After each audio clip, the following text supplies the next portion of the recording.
Hello friends, welcome to gate excellence. Friends, आज के इस सेशन में हम देखेंगे डेटाबेस मैनेजमेंट सिस्टम डीबीएमएस का बेसिक इंट्रोडक्शन।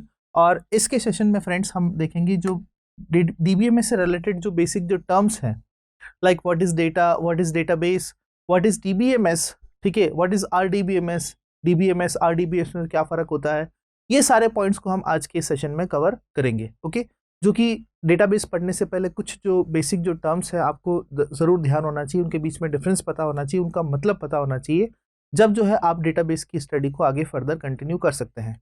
सो फ्रेंड्स, इसी को ध्यान में रखते हुए आज के इस इंट्रोडक्टरी लेक्चर में मैं डीबीएमएस से रिलेटेड जो बेसिक जो टर्म्स हैं उनका मैं डिस्कशन करूँगा और उनको हम समझेंगे कि ये डीबीएमएस में किस तरह से रोल प्ले करती है। ठीक है, so friends, my first term is the what is data. Okay, data basically क्या होता है? अगर मुझे डेटा को एक वर्ड में डिफाइन करना है तो मैं क्या करूंगा? Data are the raw facts. Data are the datas are the raw facts. ठीक है, ये क्या है? रॉ फैक्ट्स हैं, कुछ बेसिक जो है कलेक्शन ऑफ, आप कह सकते हैं स्मॉल यूनिट ऑफ इंफॉर्मेशन है। इसको प्रॉपर इंफॉर्मेशन तो हम नहीं कह सकते क्योंकि डेटा और इंफॉर्मेशन में फर्क होता है। ठीक है, और we can say that data are the raw facts which has no meaning itself. उस पर्टिकुलर जो भी डेटा है उसका कोई मीनिंग नहीं होता है। ठीक है, इट्स टोटली अ मीनिंगलेस। ठीक है, it's totally a meaningless. Why meaningless? इसको हमने मीनिंगलेस क्यों कहा और इसको रॉ फैक्ट्स का यहाँ क्या मतलब है? Friends, like we have the several text है, हमारे पास में नंबर्स हैं, मीडिया फॉर्मेट में है, बाइट्स हैं। ठीक है, आपको पास में बहुत सारा ऐसा डेटा पड़ा है, लेकिन जब तक उसको आप प्रॉपर प्रोसेस करके आप स्टोर नहीं कर लेते हैं, उस डेटा से आप कोई इंफॉर्मेशन जनरेट नहीं कर सकते हैं। वो डेटा जो है आपका स्कैटर्ड फॉर्म में होगा, बट उससे कोई इंफॉर्मेशन आप जनरेट नहीं कर सकते कब तक, जब तक कि उस डेटा को आप प्रोसेस नहीं कर देते। तो इसलिए हमने कहा कि ये क्या है? डेटा रॉ फैक्ट्स है। ठीक है, जिसका कोई मतलब नहीं है कब तक, जब तक कि उसको आप प्रोसेस नहीं कर सकते। सो इसलिए हमने कहा कि this is the basic a unit of information. ठीक है, क्या कहा मैंने? It's a unit of information. Okay, so friends, data can B A variety of forms, like text हो गया, नंबर हो गया, मीडिया फॉर्मेट हो गया, जेपीजी, एमपीजी, बहुत तरह की फाइल्स हो गई, बाइट्स की फॉर्मेट में हो गया। ये सारे जो है डेटा की वैरायटी है, सारी डेटा की वैरायटीज है। ठीक है, it can be store in a pieces of paper और इलेक्ट्रॉनिक मेमोरी और एटसेट्रा। ठीक है, नॉर्मली हम जो है पेपर में भी हमारे डेटा को स्टोर कर सकते हैं लिखकर, या फिर आप इलेक्ट्रॉनिक मीडिया के थ्रू भी आप डेटा को स्टोर में कर सकते हैं। बट वही बात है कि डेटा जो है अगर स्कैटर्ड फॉर्म में है तो उससे हम कोई इन्फॉर्मेशन जनरेट नहीं कर सकते। अगर एक डेटा ऑर्गेनाइज फॉर्म में है तो उससे हम इन्फॉर्मेशन जनरेट कर सकते हैं, कोई ना कोई हम रिजल्ट निकाल सकते हैं। ठीक है, और जो बेसिक जो डेटा है फ्रेंड्स, वो एक वर्ड है, दैट इज द डेटम। क्या मतलब है फ्रेंड्स? डेटम, वर्ड डेटम, और उसका मतलब क्या हो? Single piece of information. ठीक है, इससे ये अराइज हुआ है datum, and it's a plural form of datum. ये बेसिकली क्या है? इसका प्यूरल फॉर्म है, मतलब क्या है इसका? Single piece of information. ठीक है, सो फ्रेंड्स, हम अभी हमने क्या देखा? डेटा। ठीक है, हम सब्जेक्ट क्या पढ़ रहे हैं? डेटाबेस। तो उसके वर्ड में क्या छुपा था? डेटाबेस में डेटा छुपा था। तो वो हमने पढ़ लिया कि बेसिकली डेटा होता क्या है। ठीक है, अब हम देखते हैं कि ये डेटाबेस क्या है। हमने डेटा देखा, data are the raw facts which has no meaning itself. अगर उस डेटा में आपस में, ठीक है, they are all related to each other, logically related to each other, तो वो क्या बन जाएगा? डेटाबेस बन जाएगा। उन जो लॉजिकली रिलेटेड जो डेटा है हमारा, अगर उसका जो कलेक्शन है, ठीक है, जिससे हम क्या कर सकें? Easily can be accessed, manage और updated, then such type of organised data और collection of data is called as the a database. क्या कहेंगे फ्रेंड्स? उसको हम डेटाबेस कहेंगे। लाइक जैसा कि मैंने आपको कहा कि एक क्लास है, क्लास में बहुत सारे स्टूडेंट्स हैं, आपने इन स्टूडेंट्स का जो नाम है अल्फ़ाबेटिकली जो है स्टोर करके एकदम प्रॉपर वे में अपने कंप्यूटर में फाइल बना के आपने स्टोर कर दिया, तो आप कह सकते हैं this is the my database of the class. या एक यूनिवर्सिटी में जितने स्टूडेंट्स हैं, उनकी क्लासेस, उनके रोल नंबर, उनके मोबाइल नंबर, उनका एड्रेस, उनके मार्क्स, उनका परसेंटेज, ठीक है, ये सारा जो कलेक्शन है, आपने एक वेल ऑर्गेनाइज्ड फॉर्म में इसको स्टोर करके रख दिया है, ठीक है। तो you can say this is my database and they are all logically related to each other. Why logically related to each other? जैसे मैं कहूँ कि मान लीजिए एक स्टूडेंट है, आपने डेटाबेस में एंट्री स्टोर कर रखी है, उसका नाम है, उसके फादर नेम है, डेट ऑफ बर्थ है, उसके कॉन्टैक्ट नंबर है, एड्रेस है, ये सारी इन्फॉर्मेशन सेव करके रखी है। मैंने कहा कि कोई लेट्स से राम नाम का कोई स्टूडेंट है, ओके, राम मोहन श्याम जो भी स्टूडेंट है, और मैं कहता हूँ कि राम नाम के जो स्टूडेंट है उसकी आप इन्फॉर्मेशन निकाल के दिखाइए। तो राम से जो भी इन्फॉर्मेशन होगी, ठीक है, लाइक उसका डेट ऑफ बर्थ हो सकती है, उसका एड्रेस हो सकता है, उसके कॉन्टैक्ट नंबर हो सकते हैं, मतलब उस नाम से रिलेटेड अदर जो इन्फॉर्मेशन है वो भी मेरे पास में आ जाएगी। कब आ जाएगी? जब वो सारा डेटा क्या हो, आपस में लॉजिकली रिलेटेड हो, कि जो स्टूडेंट है उससे रिलेटेड उसकी इंफॉर्मेशन उस तरह से ही हमने सेव की है, वो लॉजिकली आपस में क्या है, रिलेटेड है। अगर वो लॉजिकली रिलेटेड नहीं होगी तो क्या मैं पर्टिकुलर स्टूडेंट का डेटाबेस से उसकी डेट ऑफ बर्थ या एड्रेस या कोई भी उसकी अदर जो इंफॉर्मेशन है वो मैं निकाल सकता हूं? क्या नहीं निकाल सकता, ठीक है। अगर वो लॉजिकली आपस में रिलेटेड होंगे, उनके बीच में कोई रिलेशनशिप होगा, तभी मैं उस डेटाबेस से उस पर्टिकुलर इंफॉर्मेशन को एक्सट्रैक्ट कर सकता हूं, अदरवाइज मैं नहीं कर सकता, ठीक है। सो डेटाबेस यही है friends, collection of all related data organized in such a way that we can easily access, manage and update the data, ठीक है। The main purpose of the database to operate the large amount of information, storing, retrieving and managing the data। हमारा basically इसका purpose क्या है कि अगर data बहुत बड़ा है, हमारा लार्ज अमाउंट ऑफ में है, तो हम उसमें जो है बहुत अच्छे से उसको ऑर्गेनाइज कर सकते हैं, ठीक है। अगर उसको अपने डेटाबेस के फॉर्मेट में अगर सेव किया है तो सारे जितने भी ऑपरेशन है, लाइक स्टोर करना उसको, क्योंकि जब तक डेटा को स्टोर नहीं करेंगे तो अदर जो ऑपरेशन है वो भी हम कैसे कर सकते हैं, नहीं कर सकते। डेटाबेस को स्टोर करना ज़रूरी है, उससे कोई इन्फॉर्मेशन रिट्रीव करना, मैनेज करना, ये सारे जितने भी काम है हम प्रॉपरली जो है मैनेज नहीं कर सकते, ठीक है। आपने डेटाबेस तो बना दिया, ठीक है। अब देखिए डेटाबेस क्या है, मैंने आपको बता दिया, जो डेटा है हमारा उसके बीच में लॉजिकली कनेक्शन है, लॉजिकली रिलेटेड डेटा है। हमने डेटा देखा, डेटाबेस देखा। अब यहाँ पे एक और टर्म आ रही है, क्या है? Database management system. हमने डेटा पढ़ा, डेटाबेस पढ़ा, अब डेटाबेस मैनेजमेंट सिस्टम क्या है वो अब देखते हैं। जैसे कि मैंने आपको कहा कि आपके पास में एक डेटाबेस है, they are all logically related to each other, और मैंने आपको कहा कि पर्टिकुलर किसी स्टूडेंट का नाम से रिलेटेड उसकी जो जो भी इंफॉर्मेशन है, लाइक उसका डेट ऑफ बर्थ है, उसकी कॉन्टैक्ट नंबर है, उसका एड्रेस है, जो भी है वो भी मुझे रिट्रीव करके दिखाओ, ठीक है। तो होगा क्या, यहाँ पर एक क्वेरी रन होगी और उससे रिलेटेड जो इन्फॉर्मेशन है वो मेरे पास में आएगी, ठीक है। अब देखिए कि हो किया क्या, डेटाबेस था, ऑब्वियस सी बात है कि जो क्वेरी जो हम एग्जीक्यूट करेंगे वो किसी न किसी सॉफ्टवेयर से एग्जीक्यूट करेंगे। उस डेटाबेस को स्टोर करने के लिए हमें सॉफ्टवेयर की नीड पड़ेगी, उस डेटाबेस को जो है मैनेज करने के लिए हमें एक सॉफ्टवेयर की नीड पड़ेगी। उस डेटा में सारे जो ऑपरेशंस है, लाइक इंसर्ट, अपडेट, डिलीट, कुछ वैल्यूज इंसर्ट करना, कुछ वैल्यूज अपडेट करना, कुछ वैल्यूज को डिलीट करना, ठीक है, ये सारे जितने भी ऑपरेशंस हैं उनको मैनेज करने के लिए हमें एक सॉफ्टवेयर की नीड पड़ेगी, ठीक है। तो उसी सॉफ्टवेयर को हम क्या कहते हैं, इट्स अ डीबीएमएस। अगर मुझे डीबीएमएस को एक वर्ड में डिफाइन करना हो तो डीबीएमएस का मतलब क्या होता है? DBMS is just a software, क्या कहेंगे friends, is just a software to manage your data. आपके डेटाबेस को मैनेज करने के लिए, ठीक है, सारे जो ऑपरेशन परफॉर्म करने के लिए हमें एक सॉफ्टवेयर की रिक्वायरमेंट है। उसी सॉफ्टवेयर को हम क्या कहेंगे, it's my a DBMS, database management system. क्या कहेंगे friends? DBMS, database management system, okay. और आपने बहुत सारे डीबीएमएस जो है नाम सुना होगा, और आप किसी डीबीएमएस पे काम भी किया होगा आपने, लेट्स से माई सीक्वल है, ओरेकल, सीक्वल सर्वर, डीबी2, ठीक है, अमेजोन क्लाउड बेस्ड सर्वर हो गए, अब तो क्लाउड बेस्ड सर्वर पे काम हो गया, ठीक है, सेल्स फोर्स है, ऐसे बहुत सारे जो है डीबीएमएस है मार्केट में।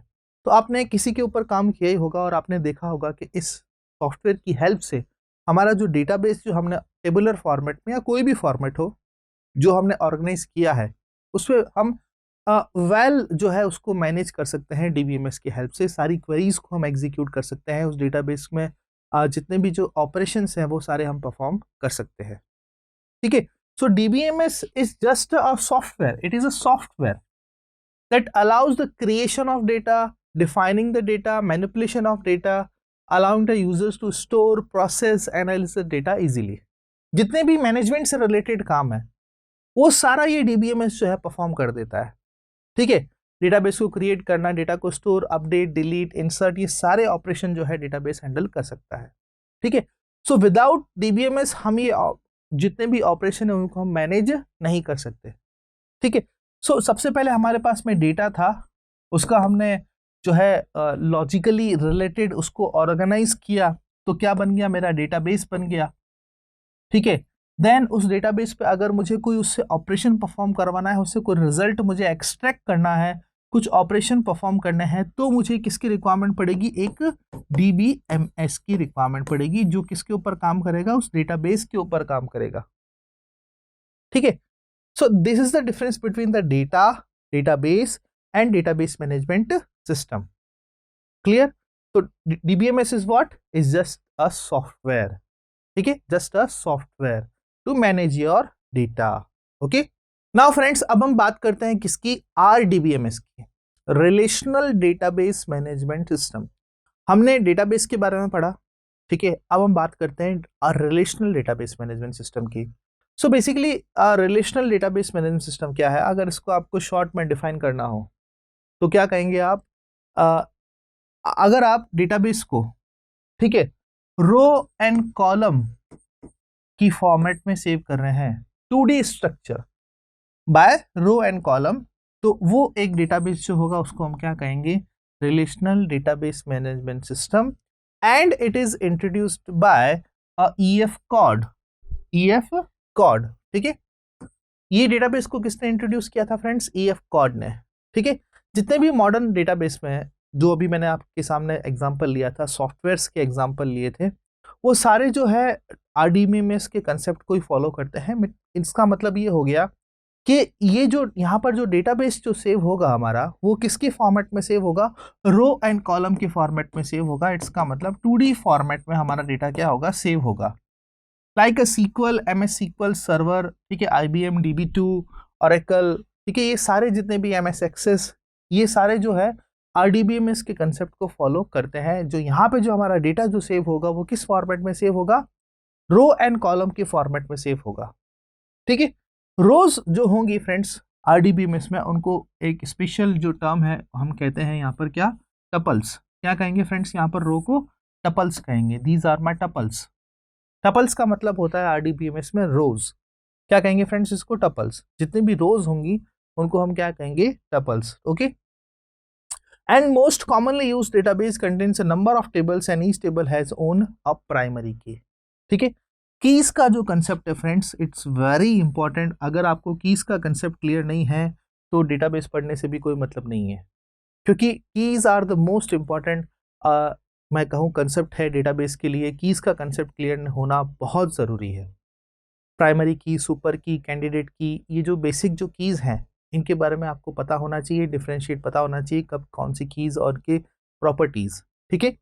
तो आने वाले जो लेक्चर्स हैं फ्रेंड्स, उसमें मैं आपको की का कंसेप्ट बताऊंगा कि की क्या है और इनके कौन कौन से टाइप्स हैं, okay. And due to the collection of organised set of tables, data can be accessed easily in a RDBMS। Data जो है हमारा किस फॉर्मेट में सेव हो रहा है फ्रेंड्स, टेबुलर फॉर्मेट में सेव हो रहा है। तो डेटाबेस में जो एंट्रीज है फ्रेंड्स, उसको इजीली हम रिट्रीव कर सकते हैं, ठीक है। तो जितने भी फ्रेंड्स जो एग्जांपल यहाँ पे लिखे हैं, SQL है, IBM DB2, okay, Oracle, Access, ये सारे किसके नाम से, ये सारे हैं जो है बेसिकली सॉफ्टवेयर्स हैं, बट ये कैसे है, RDBMS के कंसेप्ट को फॉलो करते हैं, जहां पर जो हमारा डेटा जो होगा वो किस फॉर्मेट में सेव होगा, टेबुलर फॉर्मेट में, रो एंड कॉलम 2D स्ट्रक्चर में जो है हमारा डेटा सेव होगा। नाउ फ्रेंड्स अभी हमने जो है डिस्कशन किया RDBMS के बारे में। एक क्वेश्चन जो है आपके माइंड में अराइज हो रहा होगा कि DBMS और RDBMS में क्या फर्क है, क्या DBMS ही RDBMS है या RDBMS DBMS है, ओके। ये जो कंफ्यूजिंग जो क्वेश्चन है फ्रेंड्स, इसका आंसर आपको इस स्लाइड में मिल जाएगा कि what is the difference between DBMS and RDBMS। जैसा कि मैंने आपको बताया कि जो RDBMS में जो हमारा डेटा जो स्टोर होगा किस फॉर्मेट में होगा, टेबुलर फॉर्मेट में होगा, इसमें टेबुलर फॉर्मेट में, रो एंड कॉलम फॉर्मेट में। लेकिन जो हमारा डीबीएमएस है, ठीक है, अगर वो आरडीबीएमएस नहीं है तो हमारा डेटा जो स्टोर होगा एज ए फाइल फॉर्मेट में स्टोर होगा। ठीक है, फाइल फॉर्मेट में स्टोर होगा। ओके, और इस तरह के जो डेटाबेस है फ्रेंड्स, उसमें कोई भी नॉर्मलाइजेशन का कंसेप्ट अप्लाई नहीं हो सकता। What is the purpose of normalisation? To reduce the duplicates. ठीक है, 0% redundancy. Okay, 0% redundancy is the main motto for the normalisation. लेकिन 0% रिडंडेंसी को हम जो है अचीव नहीं कर सकते, कुछ ना कुछ तो डेटाबेस में रिडंडेंसी होगी ही होगी। हाँ, बट कुछ लेवल तक उसको हम जो है रिड्यूस कर सकते हैं। ठीक है, तो इसी टारगेट को अचीव करने के लिए हम क्या लेते हैं, नॉर्मलाइजेशन का कंसेप्ट यूज में लेते हैं। बट डीबीएमएस से वो पॉसिबल नहीं है, आरडीबीएमएस से वो पॉसिबल है। Okay, may not does not apply any security regards to the data manipulation। ठीक है, कोई भी सिक्योरिटी का कंसेप्ट नहीं है। लेकिन in DBMS, RDBMS we have the concept of acid properties, atomicity, consistency, isolation and durability। जब हम ट्रांजैक्शन कंट्रोल का चैप्टर पढ़ेंगे फ्रेंड्स, तो एसिड प्रॉपर्टीज के बारे में हम डिस्कशन करेंगे। दे डिफाइंस द इंटीग्रिटी कंस्ट्रेंट्स। ठीक है, कंस्ट्रेंट्स बेसिकली बहुत सारे तरह के होते हैं, तो आने वाले चैप्टर्स में ये सारे हम कंसेप्ट पढ़ेंगे। तो सिक्योरिटी का कोई कंसेप्ट नहीं है, लेकिन in RDBMS we have the security concept. Okay, now friends, no relationship between the tables. ठीक है, इन फाइल सिस्टम, अगर आपके पास में कोई फाइल है तो कोई भी रिलेशनशिप नहीं है उन टेबल्स में, उन फाइल्स में। जबकि in RDBMS we have the relationship. ठीक है, all the tables are interrelated to each other.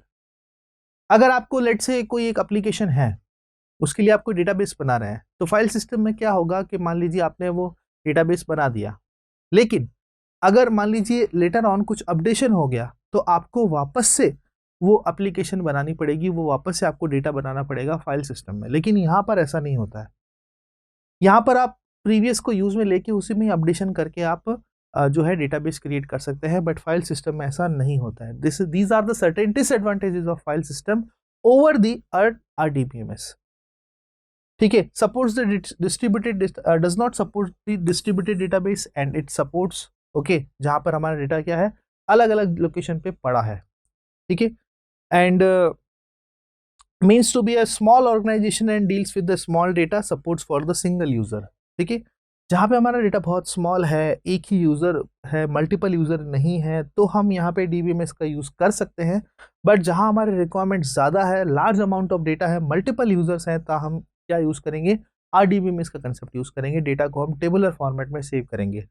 ठीक है, और एग्जाम्पल जो है आप देख सकते हैं, फाइल स्ट्रीम हो गया, फाइल का कंसेप्ट और एक्सएमएल डेटा, और यहाँ पे माइसिक्वल, ऑरेकल, ठीक है, एक्सेस, ये सारे जो है किसके एग्जाम्पल है, आरडीबीएमएस के एग्जाम्पल है। ठीक है, तो अब आपको मेन जो है इसका डिफरेंस क्लियर हो गया होगा कि एक डीबीएमएस और आरडीबीएमएस में फर्क क्या है। यहाँ पे जो डेटा होगा एज ए फाइल्स फॉर्मेट में सेव होगा, लेकिन यहाँ पे जो डेटा होगा किस फॉर्मेट में सेव होगा, टेबुलर फॉर्मेट में सेव होगा। ये सबसे मेन डिफरेंस है एक डीबीएमएस और एक आरडीबीएमएस में।